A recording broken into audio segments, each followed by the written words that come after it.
بسم اللہ الرحمن الرحیم وافعل للتعدیة غالبا نحو اجلسته وللتعریض نحو ابعته ولصیرورته كذا نحو اغد البعیر ومنه احصد الزرع۔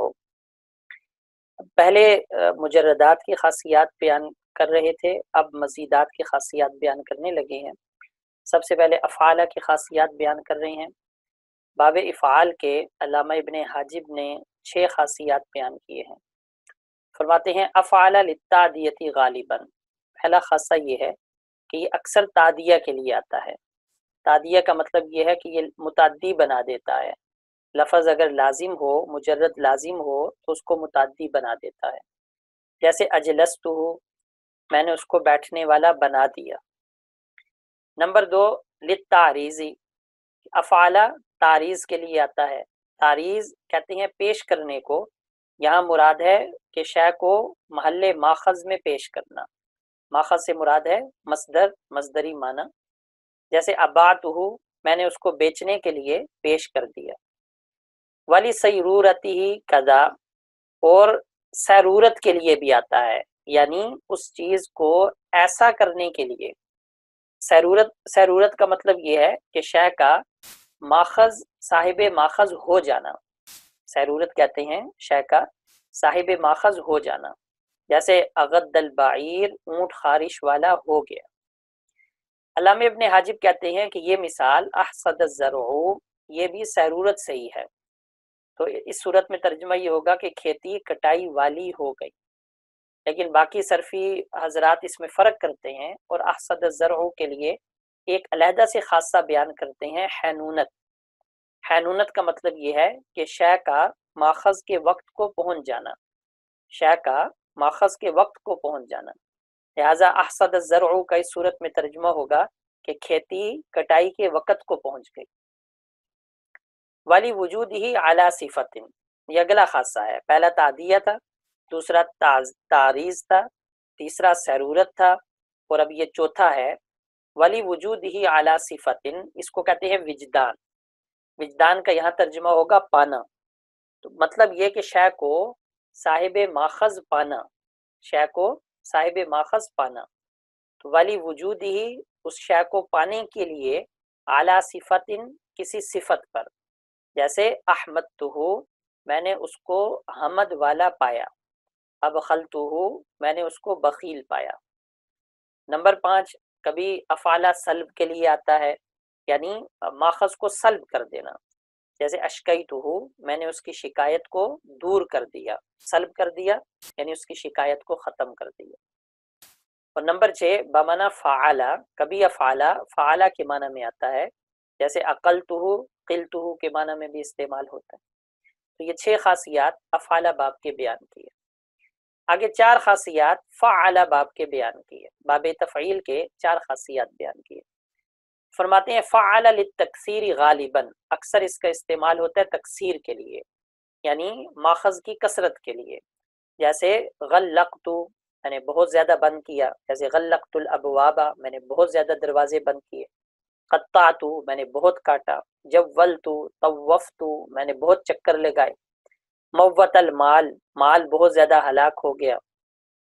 او للتعدیہ، کبھی باب تفعیل تعدیہ کے لیے آتا ہے، جیسے فرحتہ، فریحہ یفرح کا مطلب ہوتا ہے خوش ہونا۔ جب اس کو متعدی بنانا ہو تو باب تفعیل پر لے جائیں گے، فرحتہ، میں نے اس کو خوش کر دیا۔ ومنہ فسقتہ، علامہ ابن حاجب کہتے ہیں کہ فسقتہ جو مثال ہے وہ بھی اسی سے ہی ہے، یعنی وہ بھی تعدیہ ہے۔ تو مطلب یہ ہو جائے گا کہ میں نے اس کو فاسق بنا دیا، کہ جال کے معنی اس کے اندر لے آئے ہیں، جال کا معنی ہوتا ہے بنانا، تو فسقتہ، میں نے اس کو فاسق بنا دیا۔ لیکن باقی صرفی حضرات فرق کرتے ہیں، وہ کہتے ہیں فسقتہ کے لیے ایک علیحدہ خاصہ ہے، اور اس خاصے کا نام ہے نسبت۔ نسبت کا مطلب یہ ہے کہ شے کو ماخذ کی طرف منسوب کرنا۔ تو فسقتہ، میں نے اس کو فسق کی طرف منسوب کر دیا، میں نے کہہ دیا کہ وہ فاسق ہے۔ وللسلبی، اور سلب کے لیے بھی استعمال ہوتا ہے، یہ نمبر 3 ہے کہ باب تفعیل سلب کے معنی میں بھی آتا ہے۔ جیسے جلت البعیرہ، میں نے اونٹ کی کھال اتاری۔ قررتہ، میں نے اس سے چچڑیوں کو دور کیا. اور نمبر 4 کبھی بمانا فعلا بھی استعمال ہوتا ہے، جیسے زیلتہ زلتہ کے معنی میں استعمال ہوتا ہے. فعلا، آگے فعلا کا خاصہ بیان کرنے لگے ہیں. کہتے ہیں فعلا کا اصل خاصہ ہے مشارکت. اس کا نام تو آگے ذکر کیا ہے، لیکن حقیقت کے اندر اس طرح ہے کہ اس کا پہلا اور اکثر استعمال ہونے والا جو خاصہ ہے وہ ہے مشارکت. مشارکت کی تعریف کرتے ہیں کہ لنسبتی اصلی ہی، یہاں اصل سے مراد ہے ماخذ یعنی مصدر. لنسبتی اصلی ہی الی احد الامرین متعلقا بالآخر للمشارکتی صریحا فیجیء عکس ضمنا، کہ مصدر کی نسبت ہو دو چیزوں میں سے ایک کی طرف یعنی احد الامرین کی طرف، اور یہ مصدر دوسری چیز کے بھی متعلق ہو. کس لیے متعلق ہو؟ مشارکت کے لیے، یعنی یہ بتانے کے لیے کہ یہ دونوں ہی اس کام کے اندر شریک ہیں. صریحاً، لیکن مصدر کی نسبت احد الامرین کی طرف تو صراحتاً ہو. فیجیء العکس ضمناً، تو عکس ضمناً آئے گا، یعنی دوسرے کی طرف نسبت ضمناً ہو. یعنی سادہ الفاظ کے اندر دو کا مل کر کام کرنا تو دونوں فاعل ہو گئے، لیکن بظاہر ایک فاعل ہوگا اور ایک مفعول ہوگا. تو دو چیزوں کا مل کر کام کرنا اور ایک کو فاعل بنا دینا حقیقتاً اور دوسرے کو مفعول بنا دینا جبکہ وہ بھی فاعل ہے لیکن ضمناً. جیسے ضربتہ، میں نے اس کو مارا اور اس نے مجھے مارا. حقیقت میں اس کا ترجمہ یہ ہے کہ دونوں ضرب کے اندر شریک ہیں، دونوں مارنے میں شریک ہیں، لیکن ایک کی طرف ضرب کی نسبت ہے صراحتاً جیسے تو واحد متکلم کی طرف، اور دوسرے کی طرف جو ہے نسبت ہے وہ ضمناً ہے. شارکتہ، میں اور وہ دونوں شریک ہوئے، یہ مشارکہ ہے. ومن ثم جاء غیر المتعدی متعدیا، یہاں سے اب متفرع کرتے ہیں مشارکہ کی تعریف پر اس مسئلے کو. مسئلہ یہ آگے بیان کرنے لگے ہیں کہ اگر ایک باب ہو غیر متعدی اور اس میں مشارکت کا معنی لینا ہو تو اس کو متعدی بنا دیا جائے گا. جب اسے باب مفاعلہ پر لائیں گے تو اسے متعدی بنا دیں گے. لیکن اگر کوئی ایسا باب ہے کہ جو مشارکہ کا معنی قبول نہیں کر سکتا، یعنی ایک طرف تو انسان ہے دوسری طرف جاندار چیز ہی نہیں ہے کہ جو شرکت کر سکے اس کام کے اندر، تو ایسی صورت میں پھر اس کو متعدی بدو مفعول بنا دیا جائے گا تاکہ مشارکہ کا معنی درست ہو جائے.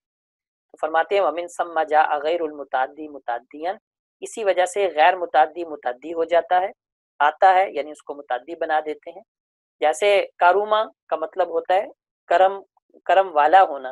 اب اس کے معنی کو متعدی لینا ہے تو کارمتہ، میں اور وہ دونوں کرم کے اندر شریک ہوئے، ایک دوسرے کے ساتھ کرم کے اندر شریک ہوئے. شاعرتہ، میں نے اور اس نے شاعری کی.